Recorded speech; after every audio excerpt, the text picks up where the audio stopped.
Territoire d'info, Public Sénat, Sud Radio. Bonjour à tous, bonne journée. Nous sommes ensemble pendant une heure. Bienvenue dans la matinale de Public Sénat de Sud Radio avec la presse quotidienne régionale. Territoire d'info, c'est une heure de direct. Et on retrouvera notre invité politique à 8h. Aujourd'hui, Brice Hortefeux qui sera débriefé par nos éditorialistes. Dans un instant, le JT des territoires, suivi du débat des éditorialistes de la presse quotidienne régionale. Puis vous retrouverez le Zap Élysée, le premier zapping politique de la journée. Mais tout de suite, c'est le JT des territoires.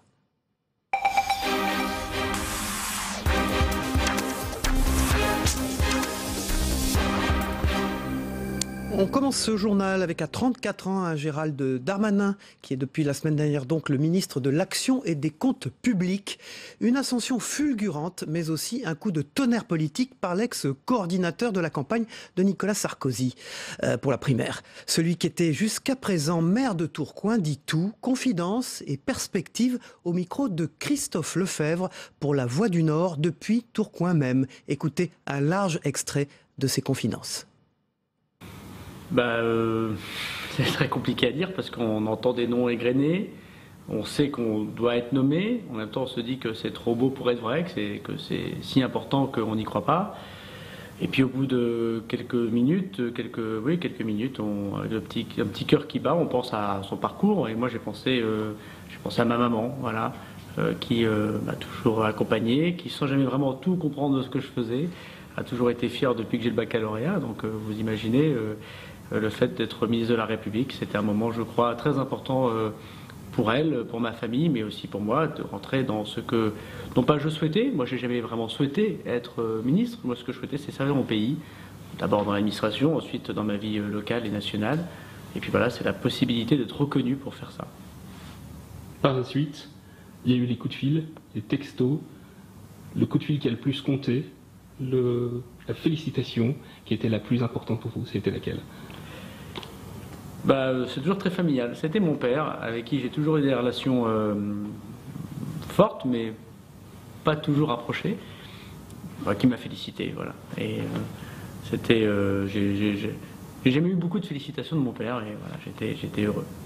Est-ce que vous avez passé un coup de fil, vous, lorsque vous l'avez appris ?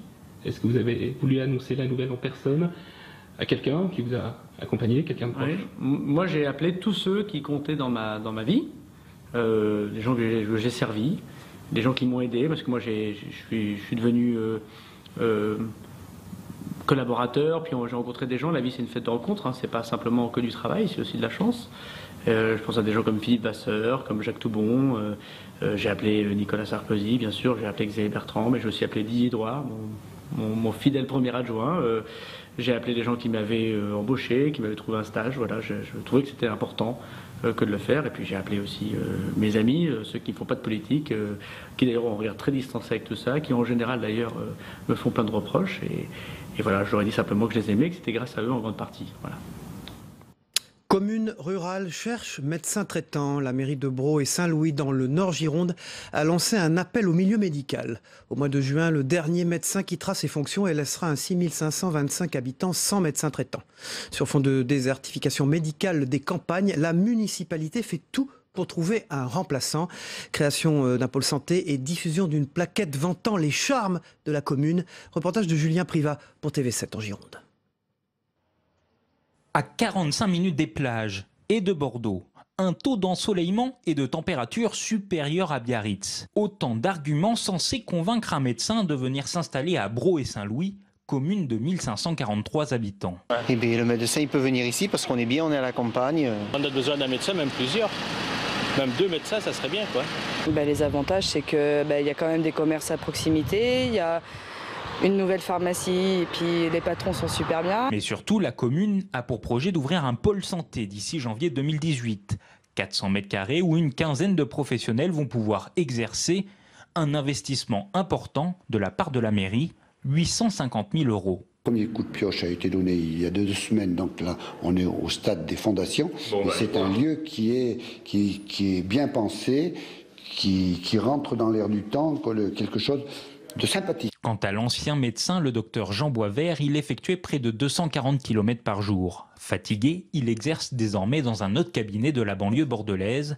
Mais jusqu'en juin, il se déplace une fois par semaine à Brault et Saint-Louis pour y voir quelques patients et préparer des dossiers pour son successeur. Le local va être beau, les élus locaux font des efforts, le pharmacien fait des efforts, tous les professionnels de santé font des efforts, mais c'est difficile parce que il faut vraiment rentrer dans un système de coordination de soins.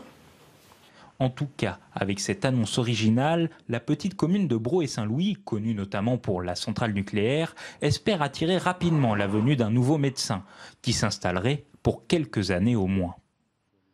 On ouvre une page viticulture maintenant. Vous savez, le gel a eu des conséquences dramatiques sur de nombreux vignobles du territoire. Christiane Lambert, la présidente de la FNSEA, est allée en Occitanie au chevet des viticulteurs du Frontonnais. Et ils sont victimes du gel, vous le savez. Le point sur cette situation avec Manon Hadou pour la Dépêche du Midi. Venir sur le terrain et constater les dégâts du gel, c'est mesurer la gravité de la situation, apporter le soutien aux agriculteurs qui en sont victimes et chercher avec eux des solutions. Nos entreprises n'ont pas de toit. Et donc nous sommes très soumis aux aléas climatiques. Il y a le gel, mais aussi la grêle, il y a la canicule.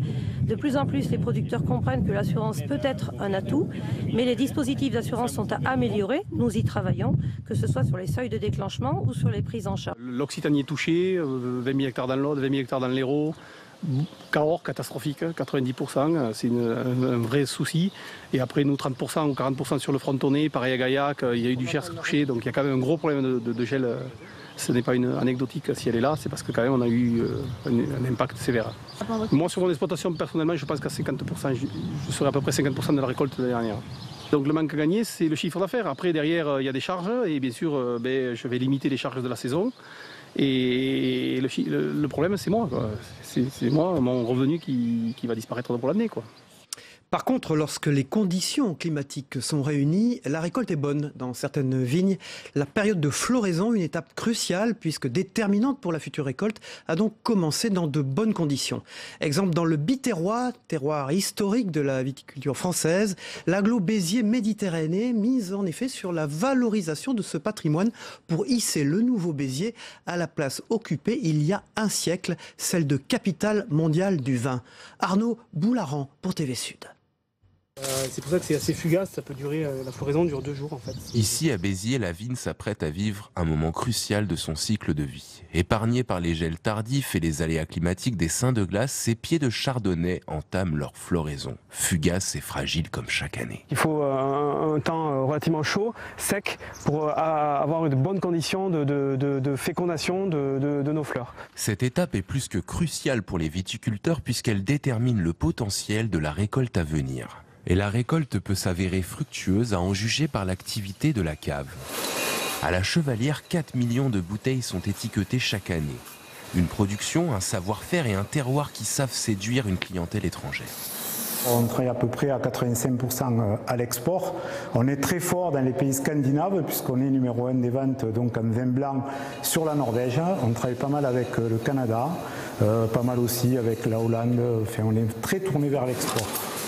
Béziers, surnommé au XIXe siècle la capitale mondiale du vin, renoue donc avec sa grandeur d'antan. C'est du moins la volonté politique affirmée par Frédéric Lacaze, président de l'agglomération Béziers-Méditerranée, venu ce matin prendre le pouls de cette vigne, un héritage et des terroirs qu'il faut valoriser selon lui. Petit à petit, ce patrimoine est en reviviscence, c'est ce qu'on essaye de faire au niveau du tourisme et de l'onotourisme, au niveau de la communauté d'agglomération. Avec un tiers de son territoire dédié à la viticulture, l'agglo de Béziers porte dans son ADN la richesse d'un vignoble considéré comme le plus grand, le plus diversifié et le plus ancien de l'Hexagone. C'est cette transmission de génération en génération, de gestes, de savoir-faire, de techniques alliées à l'innovation qui nous permet d'être là où on est et je pense à l'aube d'un grand avenir pour les vignobles du Biterrois. C'est donc toute la grandeur d'un terroir qui refleurit et qui représente déjà une force économique dans l'agglo de Béziers. La filière viticole pèse chaque année 102 millions d'euros. À la veille de la journée européenne de lutte contre l'obésité, visite du centre spécialisé de l'hôpital Haut-l'Évêque à Pessac. Créé en 2012, cette unité a pour objectif une prise en charge globale de la maladie. Aujourd'hui en France, 15% de la population est atteinte d'obésité. Christophe Chavanneau pour TV7 en Gironde s'y est rendu. Dans cette unité de soins de l'hôpital Olévêque se niche le centre spécialisé de l'obésité pour l'Aquitaine Nord. Ici, chaque année, 450 patients sont pris en charge pour cette maladie qui touche un peu plus de 15% de la population adulte française. C'est le cas de Michel qui a intégré le parcours de soins depuis 7 mois après avoir été diagnostiqué diabétique. On découvre plein de choses, qu'un équilibre alimentaire se fait pas sans l'activité physique, qu'il y a d'autres personnes qui ont les mêmes problèmes que nous, avec qui on peut en parler. Qu'on est entouré d'une équipe pluridisciplinaire qui est à notre écoute, qui ne nous juge jamais, qui quand elle sent qu'on baisse les bras, elle nous booste.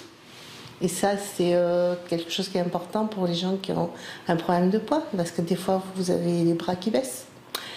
Et puis, je sais pas, un mieux moral et envie de se battre pour perdre ces kilos superflus. Ici, rien ne se fait séparément. Labellisé en 2012, le centre spécialisé est en fait un melting pot des différentes disciplines médicales et paramédicales complémentaires pour aborder de façon globale l'obésité. L'obésité, c'est une maladie chronique. Donc on est là pour une prise en charge qui va s'étaler sur plusieurs mois, il va parfois y avoir des récidives qui vont nécessiter une nouvelle prise en charge. C'est de la maladie chronique et l'objectif, c'est de donner aux patients des outils pour mettre en place des changements qui vont permettre une perte de poids dans la durée. Et quel que soit le type de prise en charge qu'on propose, on s'occupe aussi de la prise en charge chirurgicale de l'obésité avec l'équipe du professeur Collet. Même cette prise en charge chirurgicale, elle nécessite aussi un encadrement médical multidisciplinaire avant et après pour toute la vie. Mais aujourd'hui, le travail de cette unité se fait plus pressant, notamment dans la pédagogie. Ici, en 1997, seulement 8% de la population française adulte était touchée par l'obésité. L'Organisation mondiale de la santé prévoit le chiffre alarmiste de 30% en 2030. Voilà, fin de ce journal des territoires préparé par Soumaya Benaïssa. Dans un instant, le club des éditorialistes de la presse quotidienne. Mais tout de suite, la une de vos journaux en région ce matin.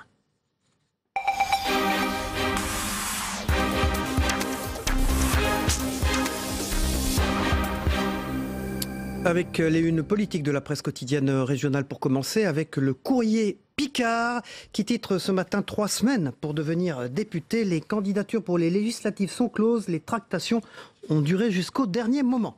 Pour la dépêche du midi, les inconnus des législatives avec la campagne officielle qui débute aujourd'hui dans l'incertitude. Pour aujourd'hui en France, législative, la campagne à ne pas rater. Les candidats n'ont plus que 20 jours pour convaincre les électeurs et c'est un contexte instable et passionnant où certains jouent très gros aujourd'hui en France aujourd'hui. Pour le Progrès de Lyon, ce sont les 6 points chauds du Rhône évidemment et puis les chantiers du gouvernement aussi dans la presse quotidienne régionale avec la Nouvelle République. Moraliser le politique, les Français impatients. Ce sera l'un des thèmes du débat du club de la presse dans un instant. Dans l'actualité aussi, la justice française a ouvert une enquête. Ouest France s'y intéresse à sa une avec sous-marin, DCNS, soupçon de fraude. Et puis, on revient à des sujets d'actu en France avec dans le Midi Libre, la revanche des aides-soignants. Dans l'ombre des infirmiers, ils aspirent à l'indépendance. Et en Occitanie, ils sont 39 000. Pour Sud-Ouest, c'est la région face aux pirates numériques, particuliers, professionnels ou services publics sont tous des proies potentielles pour cette nouvelle forme de criminalité. Des victimes et des spécialistes témoignent dans Sud-Ouest aujourd'hui. Pour La Voix du Nord, réseaux sociaux face à la haine, les modérateurs sont confrontés aux pollueurs du web sur Internet. Alors que le festival de Cannes bat son plein, vous le savez, La Montagne s'intéresse à un bréviste qui est réalisateur. Il est le réalisateur du Bureau des légendes, vous savez, la fameuse série qui connaît un grand succès sur Canal+. Et c'est un bréviste réalisateur du Bureau des légendes qui est à la une de La Montagne. Son nom, c'est Hélier Cisterne. Il raconte plusieurs épisodes des 3 saisons du Bureau des légendes qu'il a réalisé. Et puis, parfum d'été dans la presse quotidienne régionale avec cette une du Républicain Lorrain. La saison estivale s'annonce bien. Les Français retrouvent le chemin des vacances avec un plongeur en photo à la une du Républicain Lorrain. Aujourd'hui, voilà, c'est le club des éditorialistes. J'accueille Béatrice Houchard de l'Opinion. Bonjour Béatrice. Bonjour Merci Cyril. d'être avec nous ce matin. J'accueille Hubert Coudurier, le directeur de l'information du Télégramme et président de Télé-Bretagne Ouest, la chaîne TNT. Bonjour Bretagne. Bonjour Cyril. Hubert. Et j'accueille Virginie de Kérothème du Parisien Écho. Bonjour Virginie, merci d'être ce matin sur ce plateau. Bonjour. Face au nouveau président de la République qui semble réussir ses premiers pas et un Premier ministre qui vient de leur camp, les Républicains cherchent une parade, mais la campagne est plutôt terne, les motivations sur le terrain semblent faibles et les divisions menacent Béatrice Houchard, c'est ce qui est écrit dans l'Opinion aujourd'hui. Oui, ils sont un petit peu sonnés encore, hein, les Républicains. Il y a un an, pour eux, c'était les élections imperdables, hein, la présidentielle, les législatives. Je ne dis pas qu'ils se partageaient un peu les postes, mais enfin presque. Et puis là, ils essaient surtout de sauver les meubles, même si le discours officiel reste de dire on peut imposer une cohabitation au nouveau président de la République. Honnêtement, sous anesthésie. Hein, j'ai l'impression qu'ils n'y croient pas. Ils vont avoir du mal à se réveiller pendant cette campagne. Ils n'y croient pas eux-mêmes, je pense. Hubert Coudurier, ça vous paraît normal qu'ils n'y croient pas? Oui, parce pas de méthode couée chez eux. Non, mais il y a un choc. Et puis, on n'a pas l'impression non plus que la campagne parte sur les chapeaux de roue. Ils ont décidé de faire plutôt, en tout cas, au niveau de François Baroin, qui devrait être la courroie de transmission, l'entraîneur du 15 de France, un seul grand meeting ce week-end. Et finalement... Mais pas d'autres prévus, c'est curieux d'ailleurs. Voilà, c'est d'autant plus curieux que c'est une élection nationale, l'élection législative est beaucoup plus que locale, c'est une élection qui donne en général une majorité au président. Et effectivement, on le semble un peu mou du genou, il ne parle plus de cohabitation mais de coexistence, il se veut moins agressif. Laurent Wauquiez, de son côté, a démenti tout accord et a rejeté toute main tendue avec la main tendue de Marion Maréchal Le Pen dans Valeurs Actuelles. Donc effectivement, il y a un petit coup de blues et puis les projections sont pas très excitantes puisqu'ils donnent une majorité absolue à En Marche. Alors évidemment, il peut se passer un certain nombre de choses et notamment le fait que je ne sais pas si vous vous souvenez, mais Jean-Louis Borloo, ministre de l'écologie, avait fait perdre une 50aine de sièges en évoquant une hausse de la TVA. Hein, et là, entre la présidentielle et les législatives. Voilà. Et là, c'est sur la CSG que ça pourrait se jouer, puisqu'effectivement, les Républicains pointent la hausse de la CSG qui est envisagée. Alors, face au nouveau couple de l'exécutif, Béatrice Houchard, la droite ne sait plus où elle habite, vous dites, et la problématique a un nom, c'est Édouard Philippe, au fond, le Premier ministre. Oui, elle ne sait plus où elle habite et ce qu'on peut ajouter aussi, ça se sentait samedi au meeting où il n'y avait pas grand monde en plus, hein, ils vont avoir du mal à mobiliser, c'est qu'eux, ils pensent déjà, pour certains d'entre eux en tout cas, au congrès de la fin de l'année où il faudra désigner un nouveau président des Républicains et là, la bagarre avait commencé déjà pendant la campagne présidentielle, mais a fortiori Laurent Wauquiez, maintenant. Qui serait, Laurent Wauquiez fera tout pour que ce soit lui, oui. Ça c'est certain. Et un Premier ministre issu de leur rang, donc problème. Édouard Philippe, deux ministres, Bruno Le Maire et puis Gérald Darmanin, qu'on a vu tout à l'heure dans votre sujet précédent, avec un certain nombre de gens qui disent qu'ils s'en aillent, quoi, qu'ils aillent, je sais pas où, mais qui ne reviennent plus chez les Républicains. Ça ne fait que 3 personnes, mais dans les 3, il y a le Premier ministre, et ça par rapport au débauchage auquel on avait pu assister sous Sarkozy, ça n'est pas du tout la même chose quand le Premier ministre, et qui lui-même dit dans le journal du dimanche qu'il fera campagne pour qu'il y ait une majorité présidentielle, donc fera campagne contre les candidats de son ancien camp. Alors, son ancien camp, quelles sont ses perspectives ? Qui est totalement inédit. Oui, là, on est dans une situation totalement... des Républicains, quelles sont leurs perspectives ? Avoir 120 députés et faire de l'opposition pendant 5 ans. Et préparer la suite, ça passe vite, 5 ans, vous savez. La perspective aussi, c'est le risque de scission. C'est-à-dire d'un parti qui est... Congrès, ce sera ça, oui, ce sera l'enjeu aussi du Congrès. Et c'est vrai que François Baroin, qui devait déjà être le Premier ministre de Sarkozy, puis de François Fillon, et là du nouveau président, il a tout approuvé, parce que s'il ne fait pas une bonne campagne, s'il ne trouve pas les bons arguments, effectivement, c'est la tendance Wauquiez qui risque de s'imposer, qui est une tendance plus radicale. Il est un peu, aujourd'hui, dans une forme de soumission par rapport à la doxa incarnée par En Marche. Il faut qu'il arrive à montrer pourquoi le programme des Républicains est un programme plus efficace, par exemple sur la suppression des fonctionnaires. Fillon voulait 500 000 de moins, Juppé 250 000, là on est à 120 000 avec le président Macron. Mais alors, au fond, est-ce que François Baron, il n'aurait pas été Macron compatible, Édouard Philippe compatible, Béatrice Souchard? Est-ce que c'est pas ça le problème? Oui, dans les discours de samedi, il y avait un peu cette tonalité-là, c'est-à-dire de ne pas faire de l'opposition systématique, après tout, pourquoi pas, c'est très flou. La vraie question qui va se poser pour eux, c'est est-ce qu'ils ont des choses à continuer à faire ensemble au-delà du congrès de l'automne, ou est-ce qu'ils refont le RPR et l'UDF? Bon, c'est évidemment la période. Surtout si on a besoin d'eux. Si on marche à la majorité absolue, on n'a pas besoin des Républicains. Oui, la question se posera s'il y a une majorité relative. Donc, Hubert Coudurier, donc le Télégramme. Alors, il y a des chantiers maintenant, moralisation de la vie politique, bien sûr, vie publique, et puis réforme du droit du travail. C'est d'ailleurs la une du Télégramme. C'est le dossier emblématique, la mère des grandes batailles à venir. Les premières consultations avec les syndicats, donc débutent demain à l'Élysée même, ce qui situe leur caractère sensible d'ailleurs, et c'est ce qu'écrit Henri Lauré dans votre journal. Oui, alors on entre dans le dur. Des discussions ont déjà eu lieu et des contacts ont été pris. Il est certain que la CGT est montée sur ses grands chevaux à travers M. Martinez. C'est une réforme qui ne pourra pas se faire sans la CFDT.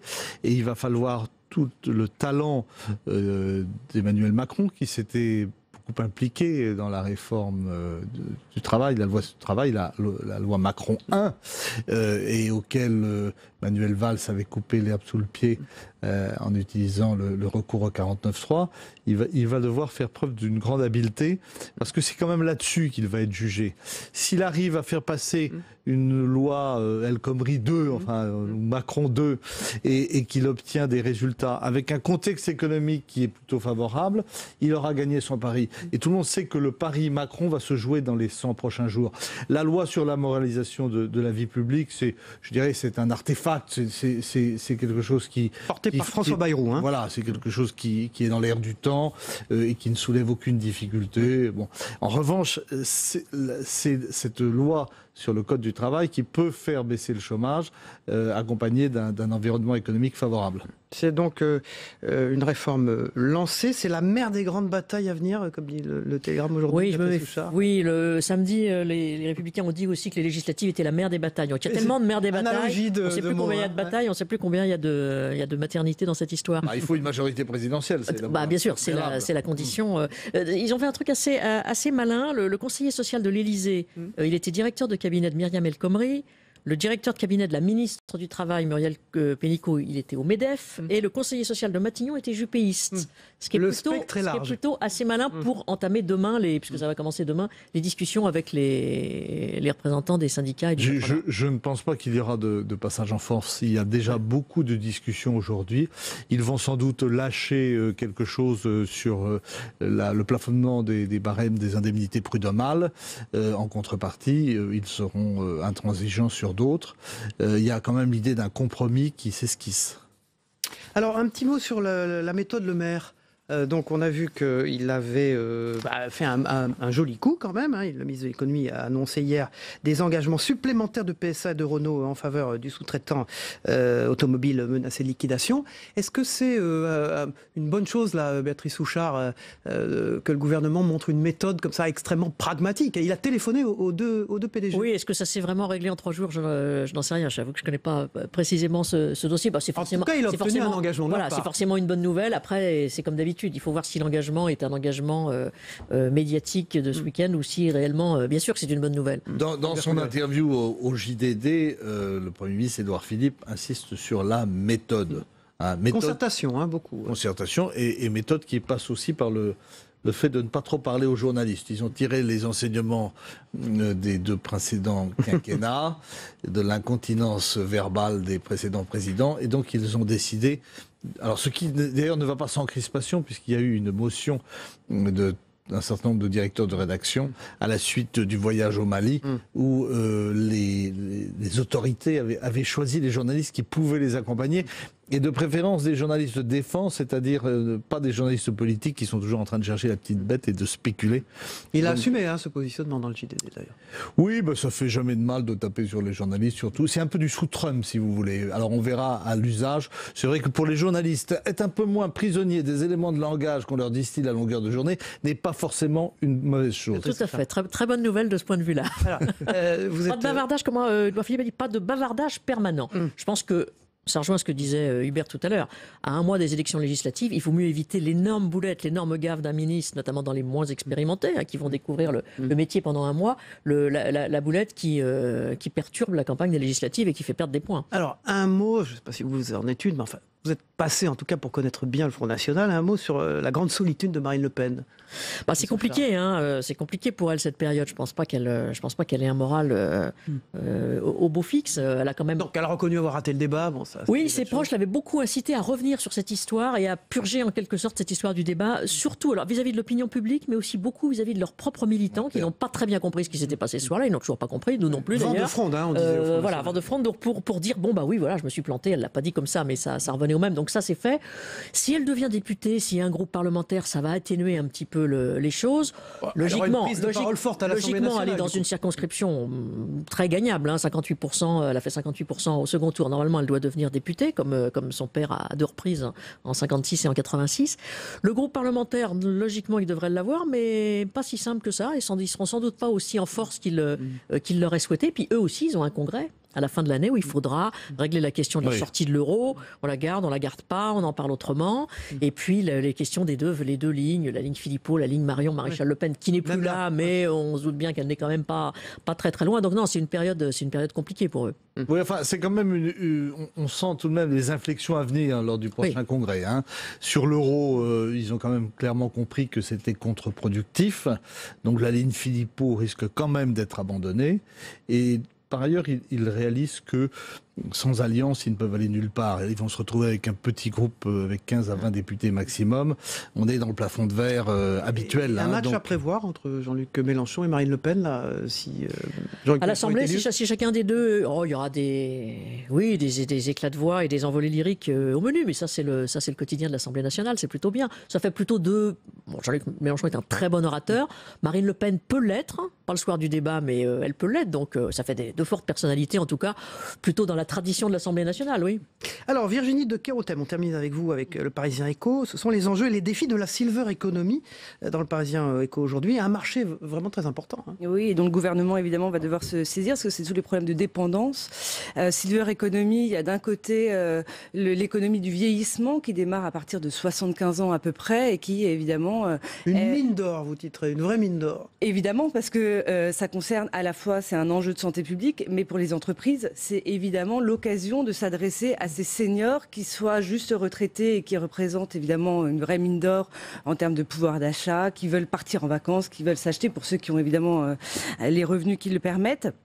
Et puis, il y a aussi les envies d'établir du lien social. Donc, c'est essayer de trouver des innovations pour leur permettre d'être plus proches de leurs enfants, de leurs petits-enfants. Aujourd'hui, il y a quand même quasiment presque 4 générations qui peuvent vivre au sein d'une même famille.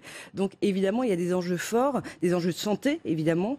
Essayer de maintenir toutes ces personnes âgées à domicile, puisque, évidemment, toutes ne pourront pas aller dans des maisons spécialisées. Donc, il y a des enjeux pour l'habitat. Et donc, pour tous les pôles de compétitivité, ça va être faire travailler ensemble à la fois les startups, les grandes entreprises, évidemment les soignants, tout ce qui est médico-social. Et puis la silver economy, c'est non seulement les seniors, mais c'est aussi toute leur famille, tous les aidants, tous ceux qui les accompagnent tous les jours. Et les innovations, évidemment, les concernent. Parce que, évidemment, toutes ces innovations sont très très centré sur le numérique, et aujourd'hui une personne de 80 ans, la faire adopter des outils connectés, c'est pas forcément évident. Donc toute l'éducation, c'est une culture de l'éducation qui se fait même quasiment dès maintenant, dès la quarantaine, pour essayer de sensibiliser tout le monde à l'usage de ces outils, de ces solutions à venir. Avec sans doute aussi l'idée de caresser un électorat aussi, non ? Ce sont des gens qui votent, c'est important ou pas ? Bien sûr, et c'est pour ça que tout ce qui est autour de la consommation, c'est essayer de leur trouver des solutions et puis de les adapter, de les intégrer évidemment dans la société, bien sûr, et leur donner un rôle important. Donc c'est à la une du Parisien Éco aujourd'hui, la silver economy, c'est un joli mot d'ailleurs. J'ai beaucoup de mal à expliquer à ma mère comment envoyer des SMS. C'est un vrai problème. C'est tout l'enjeu, oui, bien sûr. Merci Hubert Coudurier, merci Béatrice Souchard, merci Virginie de Kerothème d'avoir été nos invités ce matin. On passe à la météo, le temps qu'il fait en France aujourd'hui. Ça s'améliore bien, vous allez voir, mais aussi dans les Outre-mer. La météo vous est présentée par Terroléo Pro, avec le concours de l'Assemblée des départements de France.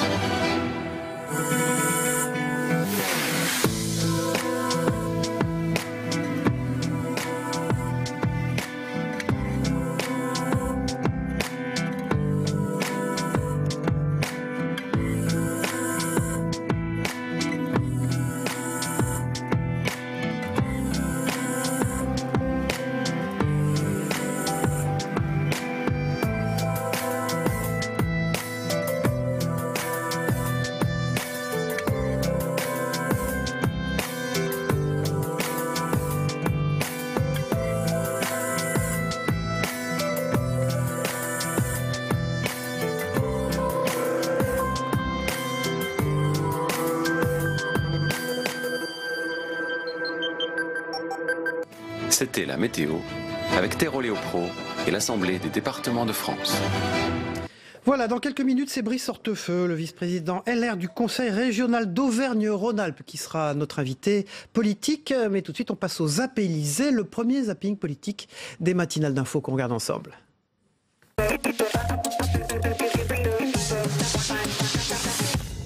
Il va leur faire rentrer de l'argent et tout ça.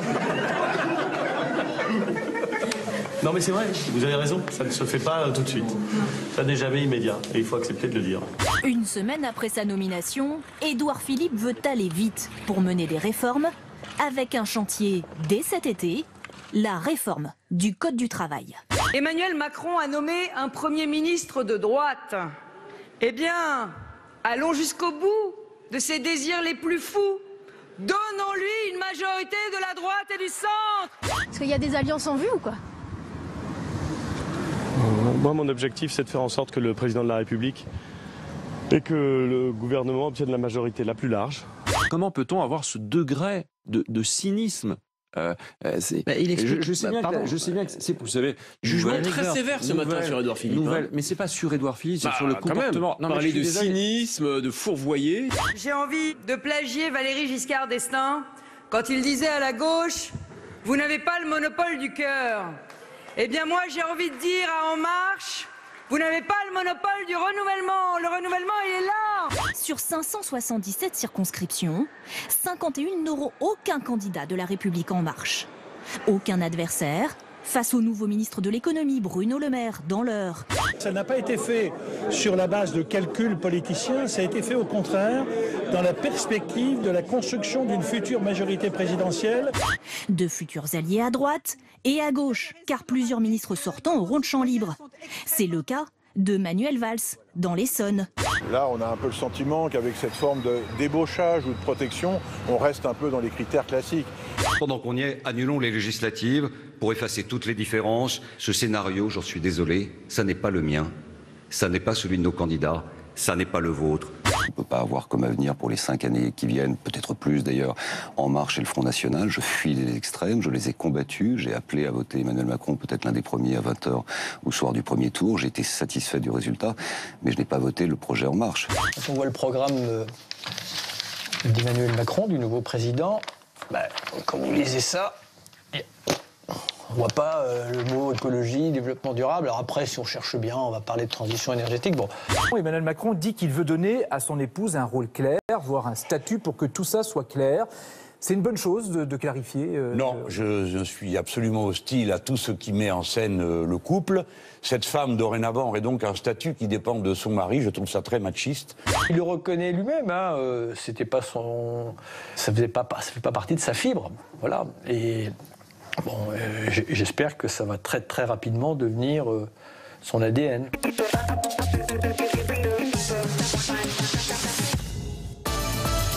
Territoire d'info, Public Sénat, Sud Radio. Voilà, l'invité politique de Public Sénat de Sud Radio avec la presse quotidienne régionale. Ce matin, c'est Brice Hortefeux. Bonjour, monsieur le vice-président LR du Conseil régional d'Auvergne-Rhône-Alpes. Bonjour, merci d'être avec nous ce matin pour vous interroger à mes côtés.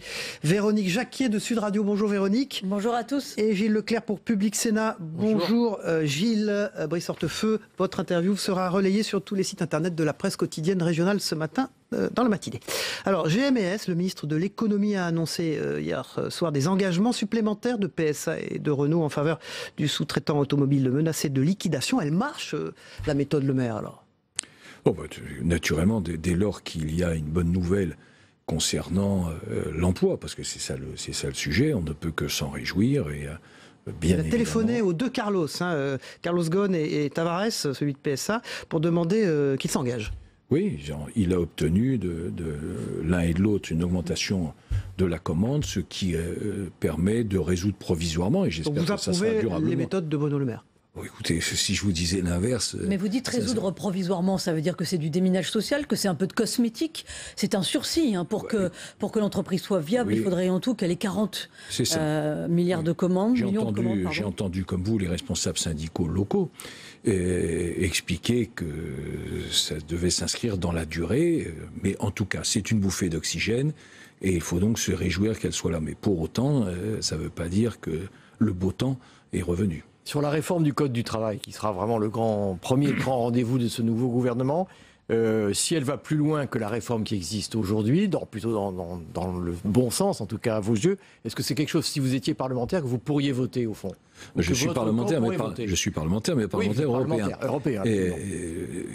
Écoutez, nous c'est très simple. Permettez-moi de m'arrêter juste 2 secondes. On parle du fond. Non mais justement, 2 secondes. Nous on n'est pas dans l'obstruction.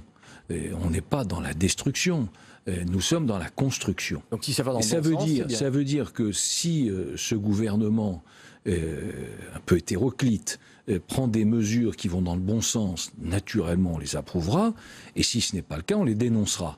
Donc concernant la réforme du Code du travail, elle est indispensable. Elle avait démarré d'ailleurs avec une certaine ambition et elle est arrivée naturellement rognée sur plusieurs sujets. Donc si ça va dans le bon sens, si ça permet de desserrer les taux, si ça permet d'accompagner et d'aider l'emploi, si ça permet de favoriser la croissance, naturellement on sera pour. Mais dans la façon dont vous faites campagne, vous les Républicains, justement, vous êtes quand même d'accord sur certains sujets, sur la philosophie de cette loi travail. Donc comment faites-vous campagne et quelle est votre ambition? C'est pas d'être dans une opposition systématique, c'est donc d'empêcher la formation d'un grand parti unique. Qu'est-ce qui vous dérange finalement? Non mais, entre être d'accord avec certains points et être en accord sur tout, c'est naturellement une grande différence. Pourquoi vous n'êtes pas d'accord? On ne voit pas trop. Si, on voit très bien. Pardon. Alors si vous l'avez pas vu, bon, il faut corriger un peu ça. Mais écoutez, il y a des points de total désaccord. Et c'est d'ailleurs pour cela, je ne comprends pas comment certains membres de notre famille, très peu, 3, je rappelle qu'il y a 380 parlementaires, LR, UDI, des députés, des sénateurs, des députés européens. Il y a une pétition de 150 personnes quand même. Pour l'instant. 4 candidats aux élections législatives, 4 ou 5. Mais donc, il faut relativiser les choses. C'est pour ça que je ne comprends pas très bien pourquoi ils ont accepté de participer au gouvernement, ou alors peut-être je comprends trop bien l'explication, parce que quand je vois ce qu'a dit par exemple Bruno Le Maire à juste titre, c'est qu'on ne négocie pas les places et les postes, on s'engage derrière un projet. J'aimerais qu'on m'explique ce qu'ils ont obtenu. Ils disent avoir répondu à la main tendue, mais qu'est-ce qu'il y avait dans la main? Vous le savez, vous, ce qu'il y avait dans la main? Moi je ne sais pas ce qu'il y a dans la main. En revanche, ont-ils obtenu une évolution sur la CSG? Vous aviez raison de le rappeler. La CSG, c'est un sujet majeur de différence entre les Républicains et le gouvernement. Et d'ailleurs, en passant de Bruno Le Maire aussi, puisque lui-même, dans son propre programme, à la primaire, il avait demandé, il avait proposé la diminution de 16 milliards et demi de la CSG. Et il rejoint un gouvernement qui a comme ambition de l'augmenter de 21 milliards. Qui, d'ailleurs, alors que nous avions mis le pouvoir d'achat au cœur de nos préoccupations, ça va amputer le pouvoir d'achat de dizaines de millions de nos compatriotes, les retraités, les fonctionnaires, ça va aussi toucher les revenus de l'épargne, et ainsi de suite. Bon, donc, vous me demandiez différence, grosse différence sur la CSG. Deuxième différence, toujours pour rester sur les questions fiscales, différence sur l'ISF. Nous sommes pour la suppression de l'ISF, qui est un impôt que Bruno Le Maire lui-même qualifiait de stupide et qu'Emmanuel Macron a dit qu'il ne supprimerait pas, qu'il le réformerait. Mais on ne vous entend pas sur les questions sociétales, on ne vous entend pas sur les questions sécuritaires. Par exemple, samedi soir, il y a eu des arrestations. Il y a eu des arrestations dans le quartier des 3000 à Aulnay-sous-Bois. La police est intervenue car un mat caméra était en train d'être scié à la disqueuse. Vous avez été ministre de l'Intérieur. Pourquoi on ne vous entend pas plus sur ces questions-là? Écoutez, parce que sans vous faites campagne uniquement sur le pouvoir d'achat et la fiscalité. Ah bah écoutez, d'abord, si vous considérez que c'est des sujets qui comptent pas, libre à vous. Moi, je considère que c'est un sujet essentiel. Et, je vous le dis, moi, au contact des habitants de ma région, des territoires auvergnats ou ailleurs, je vous le garantis, c'est un sujet majeur. Allez donc expliquer à un couple de retraités dont la pension sera de 1 200 € chacun, qui vont perdre 500 € par an, vous verrez si ça les concerne pas, cette réforme de la CSG. Donc, vous me demandez quelles sont les différences. Je vous dis, voilà un premier exemple de différence. L'ISF, je vous donne un deuxième exemple de différence. Mais puisque vous allez sur les questions sociétales et de sécurité, il y a une troisième différence. Nous considérons que le communautarisme est un véritable danger. Est-ce que vous avez entendu Emmanuel Macron en parler? Est-ce que vous avez vu quelque chose dans son programme? Il est très, très, très silencieux sur ce sujet. Eh ben, c'est une grande différence. Nous disons c'est très simple. Ceux qui se mettent en marge, ils repartent, que si ce sont des étrangers, ils repartent chez eux. C'est simple, c'est clair et c'est net. Et s'il y a des mouvements qui remettent en cause l'unité nationale par des prédications qui sont des prédications de haine, on les dissout. Est-ce que vous avez vu ça, vous, dans le point d'Emmanuel Macron? Moi, je ne l'ai pas vu, ou alors ça devait être écrit en tout petit. Et je pourrais comme ça décliner. Regarde un autre sujet, sur les 35 heures. Tout le monde sait que les 35 heures, c'est un sujet majeur pour la croissance, la compétitivité. Est-ce que c'est clair? Lui, il ne veut pas tellement bouger les choses. Non, mais et sur la retraite, ça pourra être fait par la réforme du Code du travail dans les entreprises. Oui, c'est probablement ce qui va se passer. S'il y a une différence très claire, très nette, nous voulons mettre fin aux 35 heures. Alors, s'il veut remettre en place la défiscalisation des heures supplémentaires, nous dirons ça, c'est une bonne chose. On dira oui. Sur la retraite, vous avez entendu quelque chose, vous, de clair sur la retraite? Non, nous, c'est clair, c'est net. On dit il faudra qu'en 2028, on atteigne 65 ans parce que notre pays n'a pas les moyens de payer aujourd'hui. Mais nous, on a le courage de le dire. Donc, vous voyez, vous dites qu'il n'y a pas de différence et en creusant, vous apercevez toute la liste des différences. Donc, il y a un vrai choix entre les Républicains et le mouvement qui aspire à être le parti unique En Marche. Autre projet sur la moralisation de la vie politique. François Bayrou, le nouveau ministre de la Justice, y travaille, eu égard au rapport d'Ozière qui préconise, par exemple, la totale suppression des emplois familiaux, la suppression de la réserve parlementaire, par exemple, sur ces 2 points. Vous seriez d'accord? Mais tout d'abord, vous savez, la loi sur la moralisation de la vie publique, ça fait, je crois que depuis 1988, on doit en être aux 13e loi ou texte. Donc et ça devait exister bien avant, ça devait exister sous la 4e République, ça devait exister sous la 3e, la seconde, même la première, aller chercher, je suis sûr qu'on trouvera quelque chose. Moi, bien sûr qu'il faut progresser, bien sûr qu'il ne faut pas rendre d'ailleurs transparent, parce que moi, mon objectif dans ma vie, c'est pas d'être transparent. Mais en revanche, il faut améliorer la connaissance. D'ailleurs, c'est ce que dit René Dosière. René Dosière, sur ce point, je partage son avis. Il dit la transparence, c'est pas le sujet, c'est la connaissance. Mais je vous dis, par exemple, la réserve parlementaire, je suis totalement contre. Alors peut-être c'est pas dans l'air du temps, mais comme on n'est pas obligé d'humer sans arrêt l'air du temps. Et pourquoi la réserve bien fondée de la je vous le dis de manière décontractée, je n'ai pas, moi, comme député européen, de réserve parlementaire. Donc c'est une question de principe. Je dis, le député qui est en contact avec l'association, le petit groupement qui aide, l'amélioration sur certains équipements collectifs de petites communes. Moi, c'est ça dans ma région. Vous seriez pour son maintien? Mais bien sûr, je suis pour son maintien. Et je vais vous dire, je vais même l'inverse, je ne suis pas pour que ça soit la même chose pour tout le monde, parce que c'est pas normal que tous les parlementaires soient aujourd'hui alignés. Il y a ceux qui ont plus de poids, il y a ceux qui ont plus d'influence, il y a ceux qui travaillent plus. Donc je considère que oui, c'est une erreur de proposer cette suppression. C'est Brice Hortefeux, le vice-président LR du Conseil régional d'Auvergne-Rhône-Alpes, qui est notre invité ce matin dans Territoire d'Info. On revient sur les législatives. Brice Hortefeux, la mère de toutes les batailles, comme le dit François Baroin. Est-ce que c'est pas très difficile, au fond, de mener une campagne législative après une telle défaite? Alors, Jean-François Copé est intervenu ce matin chez des médias concurrents en disant que l'organisation du parti doit être entièrement revue du sol au plafond, de fond en comble, et on a trop souffert, dit-il, de François Fillon et de Nicolas Sarkozy. Présidence unique.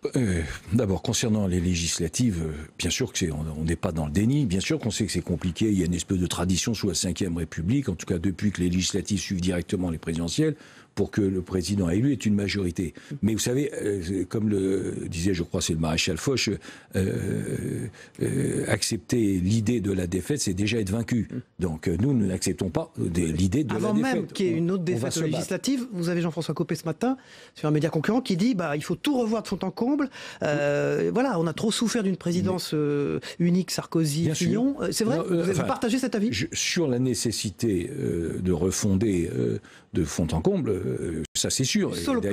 Et d'ailleurs, Jean-François Copé lui-même a été un artisan des difficultés. Et par exemple, vous préconisez une direction collégiale, Non, je ne suis pas pour une direction collégiale, pas du tout. Je suis pour un président qui sera élu par l'ensemble des militants. Qui aimeriez-vous voir ? Je le dis, il faut que l'on décide de reconstruire ou de construire ce qu'avait d'ailleurs réussi Nicolas Sarkozy, puisqu'il avait mis tout le monde autour de la table, y compris ceux qui voulaient la renverser, mais il les avait, j'allais dire, encouragés, peut-être en les stimulant un peu, à venir autour de la table. Et il faut que nous construisions, le moment venu, un grand mouvement de droite populaire et sociale. Qui a le droite forte, populaire et sociale. Incarné par Laurent Wauquiez. Dans cette perspective, je pense que Laurent Wauquiez, mais ce n'est pas le sujet aujourd'hui, là nous sommes engagés dans les législatives, mais je pense que Laurent Wauquiez a tout à fait la capacité, l'entraînement, la volonté pour s'investir dans cette construction. Et aujourd'hui, François Baroin est notre chef de file pour les élections législatives. C'est donc le sujet qui nous mobilise naturellement maintenant, mais au lendemain des élections législatives, nous devrons effectivement construire une grande formation populaire et sociale. Si vous gagnez les élections législatives, hein, c'est quand même une hypothèse, et si Emmanuel Macron décide de garder après tout le Premier ministre, qui était un des vôtres actuels, c'est-à-dire Édouard Philippe, qu'est-ce que vous feriez ? Vous feriez une motion de censure contre lui ? Si il a la majorité absolue, l'affaire est réglée.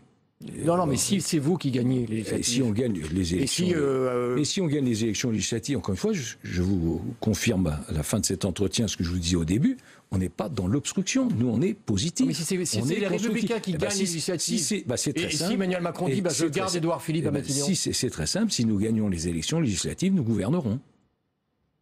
Si ce sont les Républicains... Sauf que c'est le président de la République qui nomme le Premier ministre. Si ce sont les Républicains... C'est pour ça. Si ce sont les Républicains qui gagnent les élections législatives, ce sont les Républicains qui gouverneront. Alors, avant de gagner les législatives, il faudrait comprendre comment ça se passe dans la deuxième circonscription de Paris. 3 candidats républicains quand même. Nathalie Kosciusko-Morizet a face à elle Jean-Pierre Lecoq, le maire du 6e arrondissement, qui ne digère pas sa main tendue à Emmanuel Macron. Et il y a aussi Henri Guénaud qui rentre, passez-moi l'expression, dans la danse. À qui va votre soutien ?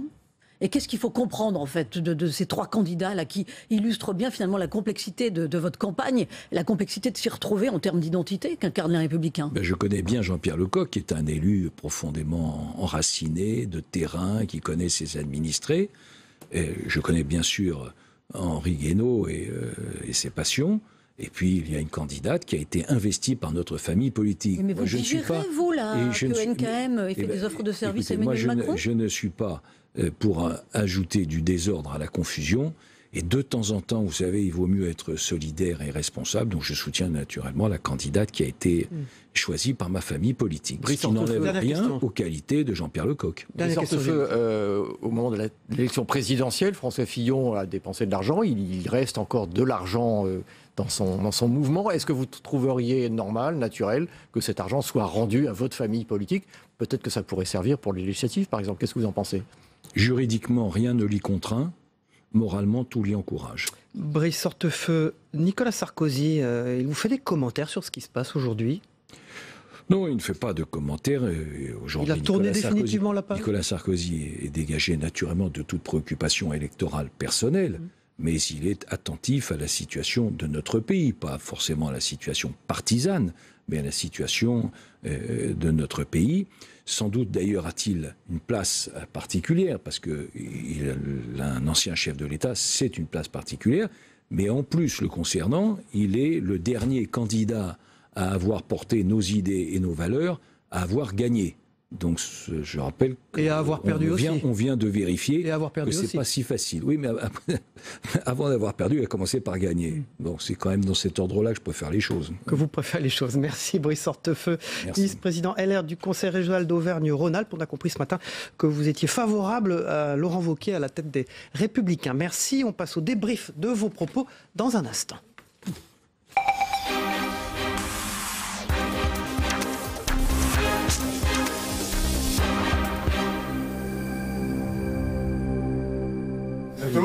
Voilà, Voilà, Brice Hortefeux quitte le plateau de Territoire d'Info et jeu de chaises musicales. Hubert Coudurier, directeur de l'information du Télégramme et président de TBO, nous rejoint, et Béatrice Houchard de l'Opinion. Vous étiez tous les deux présents dans la première partie de cette matinale d'info, donc merci d'être là. On démarre tout de suite avec la méthode Le Maire. Est-ce que c'est une méthode de gouvernement? Alors Brice Hortefeux s'est réjoui évidemment du fait que des engagements supplémentaires de PSA et Renault en faveur du sous-traitant automobile menacé de liquidation aient été trouvés par Bruno Le Maire. Il était bien obligé de dire que c'est une bouffée d'oxygène, il a dit. Oui, c'est une bonne nouvelle et une bouffée d'oxygène, comme l'a dit Brice Hortefeux. Est-ce qu'on peut en tirer la conclusion que c'est la méthode Le Maire? Laissons un peu de temps sur d'autres dossiers pour voir. Hubert Coudurier. Bruno Le Maire, il a fait un pari et un saut difficile. Il est quand même finalement relativement seul avec Gérald Darmanin. C'est vrai que la nomination de Gérard Philippe a crédibilisé cette... Édouard Philippe, pardon. Gérard Philippe, quel gag. Mais enfin, je veux dire, ils sont quand même... Brice Hortefeux l'a rappelé assez justement, ils ne sont pas très nombreux. 3 ministres... 4-5 circonscriptions. 3 ministres très importants. Oui. Premier ministre, et puis tout Bercy, l'industrie, les comptes publics aux mains quand même de la droite. C'est un hommage à la droite qui s'est gouvernée. Maintenant, on va voir aussi... Alors, NKM était sur les rangs, semble-t-il, jusqu'au dernier moment. Elle a espéré elle espérait d'abord la défense. On la disait intéressée par la question de défense depuis un certain temps. Et puis, elle a été un peu trop gourmande. Elle a voulu l'éducation plus la culture. Vous avez l'air bien informé. Donc, finalement, le Télégramme est un journal bien informé, comme l'Opinion. Donc, finalement, ça a été raté. C'est quand même, ces gens-là jouent leur carrière parce qu'il n'y aura pas de retour possible chez les Républicains. Il était bien informé, Hubert Coudurier, sur ça? Plutôt bien informé, toujours le Télégramme. Pour Bruno Le Maire, il y a un rendez-vous important, pour d'autres, mais il est dans les 6 ministres qui se présentent aux élections législatives, dans la première circonscription de l'heure, et logiquement il gagné, mais ça n'est pas gagné, ça n'est pas gagné d'avance. Et là, effectivement, dans l'hypothèse où un des ministres, enfin on connaît la règle maintenant, un des ministres battus doit démissionner. Ferait comme Alain Juppé en 2007, devrait démissionner. Donc l'aventure tournerait court pour lui, donc il a intérêt à gagner cette législative. Du coup, son activisme, ce week-end... Sans doute, oui, je pense que c'est lié aussi à ça.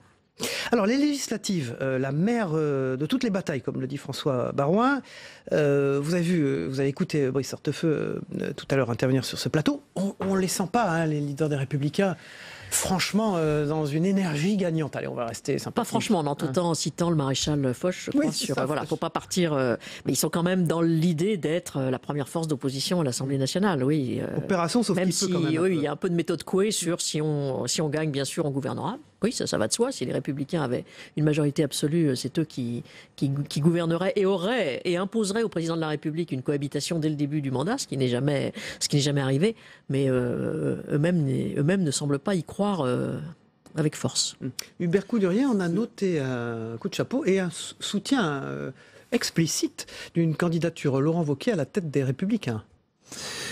Oui, c'est de la part de Brice Hortefeux. Est-ce que c'est simplement mais en même temps, un bon voisinage de la région Auvergne-Rhône-Alpes, ou est-ce que c'est la ligne politique aussi incarnée par Laurent Wauquiez, sur lequel se retrouve Nicolas Sarkozy soutient Laurent Wauquiez et François Baroin, ce sont ces 2 poulains, mais en fait on assiste à un phénomène de triangulation comme ça s'est passé aux États-Unis. Vous vous souvenez, Bill Clinton qui avait un peu coupé l'herbe sous le pied des républicains américains cette fois. En allant leur piquer leurs idées. Alors, si effectivement il y a une recomposition de la vie politique, c'est parce qu'il y aura eu des résultats économiques. Parce que sinon, le macronisme retombera comme un soufflet et les partis traditionnels reprendront leur place. Donc aujourd'hui, le danger quand même pour les républicains français cette fois, c'est une certaine radicalisation à l'image de ce qui s'est passé aux États-Unis du Tea Party qui a ouvert la voie aux démocrates pendant plusieurs mandats. C'est tout de même pas évident de trouver le juste cap. Béatrice Houchard, vous avez noté ce qu'a dit Brice Hortefeux, là, ce soutien à Laurent Wauquiez. à Laurent Wauquiez. Alors même que la législative... On est effectivement nettement dans le pré-congrès. Alors que la législative n'est même pas passée. Si Laurent Wauquiez prend la tête des Républicains, on peut imaginer que des gens, je pense à Jean-Pierre Raffarin par exemple, des gens de ce profil auront du mal à rester dans le même parti, étant donné la ligne très droitière de Laurent Wauquiez. Auquel, et ça n'est pas pour rien, des gens du Front National font des appels du pied, et pas seulement Marion Maréchal Le Pen.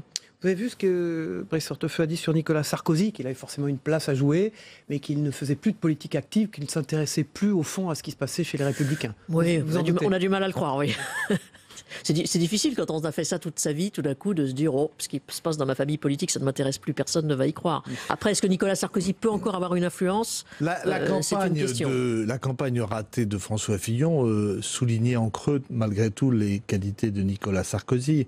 Une gestion de la communication, une réactivité que n'a pas eu François Fillon.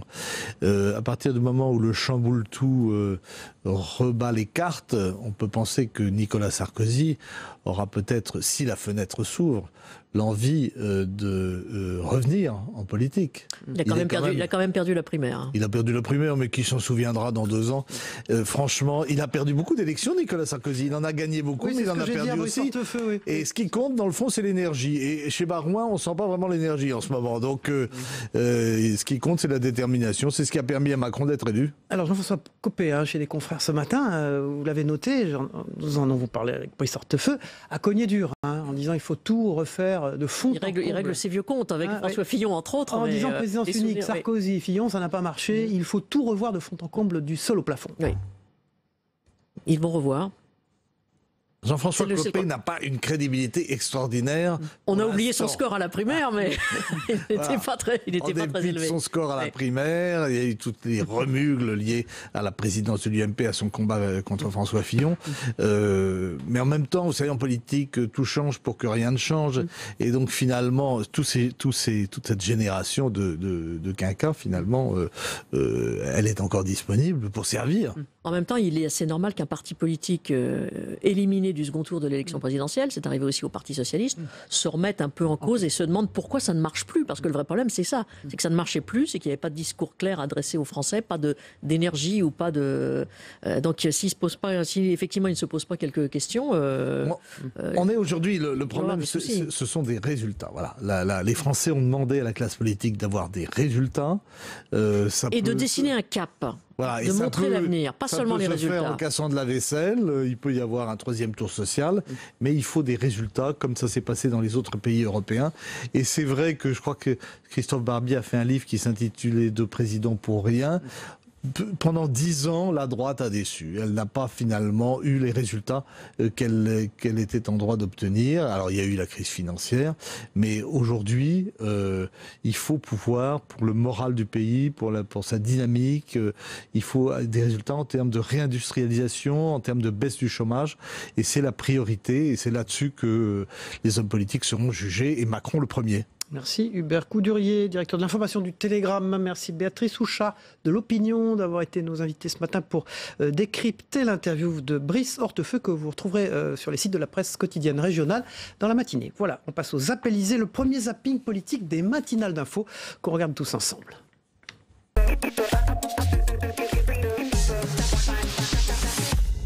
Il va leur faire rentrer de l'argent et tout ça. Non mais c'est vrai, vous avez raison, ça ne se fait pas tout de suite. Ça n'est jamais immédiat et il faut accepter de le dire. Une semaine après sa nomination, Édouard Philippe veut aller vite pour mener des réformes avec un chantier dès cet été, la réforme du Code du travail. Emmanuel Macron a nommé un Premier ministre de droite. Eh bien, allons jusqu'au bout de ses désirs les plus fous. Donnons-lui une majorité de la droite et du centre. Est-ce qu'il y a des alliances en vue ou quoi ? Moi, mon objectif, c'est de faire en sorte que le président de la République et que le gouvernement obtienne la majorité la plus large. Comment peut-on avoir ce degré de cynisme je sais bien que c'est, vous savez, jugement très sévère ce matin sur Édouard Philippe. Mais c'est pas sur Édouard Philippe, c'est sur le comportement. Non, parler de cynisme, de fourvoyer. J'ai envie de plagier Valéry Giscard d'Estaing quand il disait à la gauche « Vous n'avez pas le monopole du cœur ». Eh bien moi j'ai envie de dire à En Marche, vous n'avez pas le monopole du renouvellement. Le renouvellement il est là. Sur 577 circonscriptions, 51 n'auront aucun candidat de la République En Marche. Aucun adversaire face au nouveau ministre de l'économie Bruno Le Maire dans l'Eure. Ça n'a pas été fait sur la base de calculs politiciens, ça a été fait au contraire dans la perspective de la construction d'une future majorité présidentielle. De futurs alliés à droite et à gauche, car plusieurs ministres sortants auront le champ libre.